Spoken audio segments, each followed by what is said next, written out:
Iran has zero operational submarines in the Arabian Gulf, and yet it controls the deepest 20% of it, the only part that matters. How do you control water you can't physically occupy? What did Iran place on the Gulf floor that the US Navy has never publicly acknowledged? Why did three American minesweepers quietly reposition 60 miles north in the last 45 days? Every naval analyst will tell you that undersea dominance requires submarines, platforms, hulls in the water, crews. That's the doctrine. That's what $12 billion in Gulf defense spending was built around countering. But Iran figured out something that rewrites that logic entirely, and they figured it out by studying not American strength, but American assumption. There is a specific choke point in the Gulf floor, 34 meters below the surface, where a decision was made roughly 6 years ago that has quietly shifted the entire balance of undersea control. How do you control water you can't physically occupy? What did Iran place on the Gulf floor that the US Navy has never publicly acknowledged? And why did three American minesweepers quietly reposition 60 miles north in the last 45 days? We'll get there, but first you need to understand why the submarines were never the point. Here's the geography that drives everything. The Arabian Gulf is, by oceanic standards, extraordinarily shallow. Its average depth is just 35 meters, barely deep enough to submerge a standard attack submarine at operational depth. The deepest trench runs along the Iranian coastline, hugging the northeastern shore, reaching maximum depths of 90 meters in isolated channels near the Strait of Hormuz. That trench is not strategically significant because of its depth alone. It is strategically significant because every large displacement vessel, every supertanker, every carrier, every destroyer drawing more than 12 meters must transit within 8 nautical miles of it to navigate the Gulf's primary shipping lane, 8 nautical miles. That's 14.8 kilometers between the jugular of global oil supply and whatever Iran decided to put on that floor. Iran's conventional submarine fleet, 3 Kilo-class vessels acquired from Russia in the 1990s, operates almost exclusively in the deeper waters of the Gulf of Oman, outside the Arabian Gulf entirely. Inside the Gulf itself, the water is too shallow, the acoustic environment too complex, the USS anti-submarine warfare coverage too dense for a conventional submarine to survive more than 72 hours without detection. Iran's naval command knows this, has known it since at least 2003. So the question that should have been asked a decade ago is, if Iran can't run submarines in the Gulf, what did it put there instead?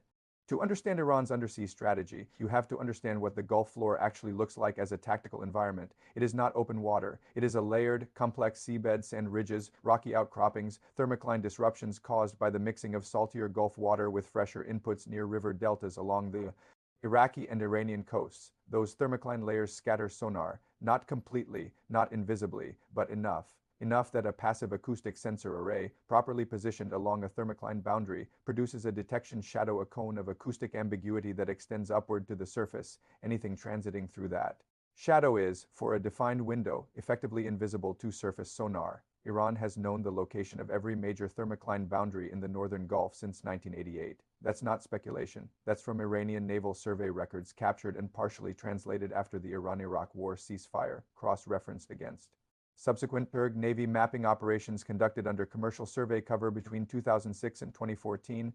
8 years of commercial survey operations, conducted openly, licensed through the Iranian Port and Maritime Organization, crewed by civilian oceanographers, some of whom held simultaneous ERG advisory contracts. The survey data those operations produced was never published in any academic or commercial database. It went somewhere else entirely. Think about what 8 years of granular seabed mapping gives you. It gives you the exact coordinates of every thermocline shadow, every acoustic dead zone, every ridge line that could conceal a bottom resting object from hull-mounted sonar, every current pattern that would carry a drifting mine in a predictable arc toward a shipping lane. It gives you, in other words, the precise locations where you could place things on the Gulf floor and have them survive undetected for years. The U.S. Navy's mine countermeasure doctrine in the Gulf is built around one core assumption: mines are deployed during or immediately before a conflict. They are a weapon of the opening hours. You detect a crisis, you surge minesweepers, you clear the lane before the carrier moves. That doctrine assumes a deployment window. It assumes you will see the mines go in. It assumes the adversary is operating under time pressure. Iran's seabed strategy invalidates every one of those assumptions simultaneously. The mines are already there. Not necessarily armed, not necessarily traditional contact mines. What Iran's Zerg Navy has been developing, and according to 3 separate assessments from the Office of Naval Intelligence between 2019 and 2023 partially deploying, are what the technical literature calls influence mines with selectable activation. Protocols. These are not the spherical, spike-covered mines of World War II imagery. They are flat, low-profile, bottom-resting devices that respond to a combination of magnetic signature, acoustic signature, and pressure wave, the specific combination produced by a large displacement military vessel moving at operational speed. They can be set to ignore the first 15 vessels that match the profile, or the first 50. They activate on command sequence, transmitted by acoustic signal from a surface vessel or submarine operating in the Gulf of Oman outside us interdiction range. How many are currently on the Gulf floor and where exactly? That number is classified, but the repositioning of 3 U.S. minesweepers in the last 45 days tells you something about what the current estimate is. Let's talk about those minesweepers. The USS Devastator, the USS Gladiator, and the USS Sentry, all Avenger-class mine countermeasure vessels, have been the backbone of US mine warfare response in the Gulf for over 2 decades. They are slow, they are unglamorous, and they are perhaps the most strategically critical assets in the entire Fifth Fleet order of battle. Each one carries a combination of sonar systems, remotely operated vehicles, and trained explosive ordnance disposal divers capable of locating and neutralizing bottom-resting influence mines. Their operational range, working at combat pace, covers approximately 4 nautical miles of seabed per day. Under optimal conditions, the primary Gulf shipping lane that large displacement vessels must use runs for 120 nautical miles through Iranian influence zone. Do the math, 3 ships, 4 miles a day each, 120 miles of lane 2 clear, under fire, under time pressure, with Iranian fast attack craft operating in the same water. 30 days, minimum, to clear a lane that Iran could reseed in 72 hours using pre-positioned delivery platforms already inside the Gulf. The minesweeper math doesn't work, and the people who designed Iran's strategy knew it wouldn't work before they placed the first device. Now, the repositioning, those 3 vessels moved 60 miles north, closer to the Iranian coast, closer to the deep channel, further from their previous station near Bahrain. That movement is not routine. Avenger-class vessels don't reposition without a specific operational tasking. The direction of movement north, toward the thermocline zone, toward the deep channel, suggests the current. US assessment is that the highest density placement area is further north than previously mapped, which means the 2023 ONI assessment underestimated the deployment scope. They moved north because the problem got bigger. Here is what changes the entire picture. The influence mines, the selectable activation bottom resting devices, are the known threat. They've been in classified briefings. They've shaped minesweeper deployment. They are, in the language of military planning, a known unknown. You know they exist. You don't know precisely where. But there is a second layer to Iran's Gulf floor strategy that has received almost no analytical attention outside of a single footnote in a 2022 RAND Corporation report on Iranian maritime asymmetric warfare. That footnote references something described only as passive undersea infrastructure, and then the paragraph ends. The full report continues on a different subject. The footnote is never elaborated. Passive undersea infrastructure in a Gulf where Iran has no submarines placed along the deep channel that every large displacement vessel must transit, surveyed for 8 years under commercial cover, connected potentially to an acoustic command network operable from the Gulf of Oman, what Iran appears to have built based on the convergence of that RAND footnote, the ONI assessments, the minesweeper repositioning, and signals intelligence fragments reported by the Institute for the Study of War in late 2023 is a persistent undersea surveillance network. Fixed acoustic sensors, hydrophones anchored to the Gulf floor along the deep channel. Cable door acoustically linked to relay buoys that surface periodically, transmit compressed data packets, and submerge again before they can be visually identified. Not a submarine, something more permanent, something that doesn't need a crew, something that has been listening to every vessel that transited that channel for potentially years. Every carrier transit, every destroyer movement, every tanker carrying us military fuel, every vessel whose acoustic signature Iran's analysts have been cataloging, building a recognition library of exactly how each class of American warship sounds at various speeds, headings, and load conditions. That library is the targeting solution. For the influence mines already on the floor below, has Iran already used this network to track specific vessels in real time? The strategic implication of a persistent acoustic surveillance network on the Gulf floor is not primarily about the mines it enables. It's about what it does to American freedom of maneuver in the most fundamental sense. A carrier strike group transiting the Gulf, which the U.S. does regularly, deliberately, as a signal of resolve. And deterrence is, if Iran's network is functional, not projecting deterrence. It is providing Iran with a real-time acoustic update on exactly where it is, how fast it's moving, and what its operational posture is. The deterrence signal is simultaneously an intelligence feed. Every show of force becomes a gift.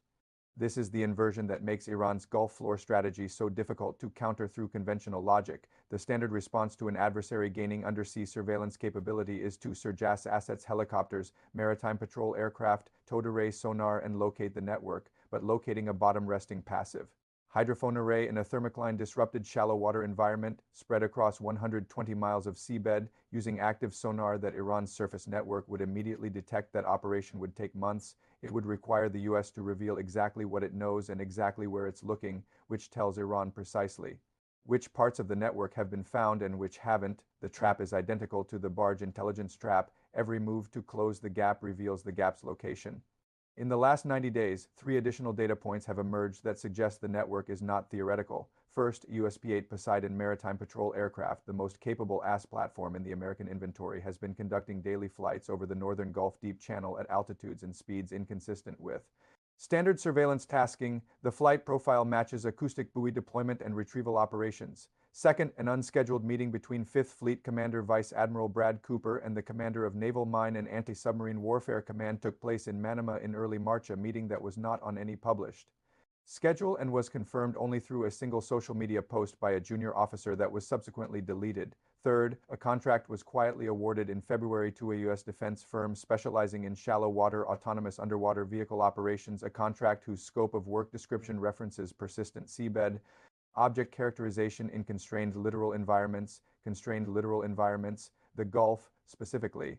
Here is what that constellation of data points means assembled together. The United States has, within the last 90 days, concluded that Iran's Gulf floor infrastructure is real, is more extensive than previously assessed, and requires a response that goes beyond the existing minesweeper posture. The P-8 flights suggest active mapping. The meeting suggests command-level urgency. The contract suggests that the mapping operation requires autonomous underwater vehicles because the environment is too dangerous acoustically, tactically to use manned platforms without tipping Iran off to what's been found. The US is now trying to map a network that Iran spent 8 years and 6 years respectively surveying and installing under time pressure without alerting Iran to what's been located in a body of water where every active sonar pulse is immediately detectable by the adversary's surface fleet.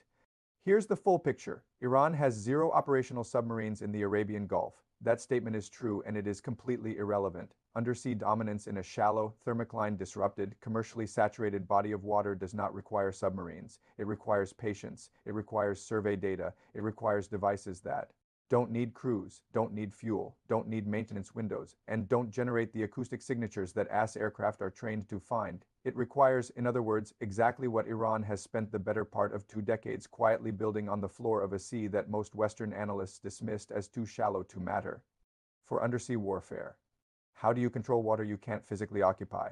You don't occupy it, you instrument it, you make it speak to you, and you make every vessel that transits it an unwilling participant in your targeting solution. Why did 3 American minesweepers quietly reposition 60 miles north? Because the network is further north than the last assessment said, because the problem grew while the assessment aged, because someone in Manama looked at the updated data and made a decision that couldn't wait for the next scheduled review. Which leaves the second loop still open. What exactly did Iran place on the Gulf floor that the US Navy has never publicly acknowledged? The influence mines are half the answer. The acoustic surveillance network is the other half. But the RAND footnote passive undersea infrastructure is 3 words that cover more than 2 categories of hardware. There is a third component referenced in signals intelligence reporting that neither the ONI assessments nor the RAND footnote directly addresses, a component that connects the Gulf floor network to something operating on the Iranian coastline that became active in late 2022 and has been expanding its physical footprint every quarter since. What that facility is, what it's processing, and what it means for the next phase of Iran's undersea strategy. That's where this goes next. And when it does, the Gulf floor stops being a defensive position. It becomes something else entirely.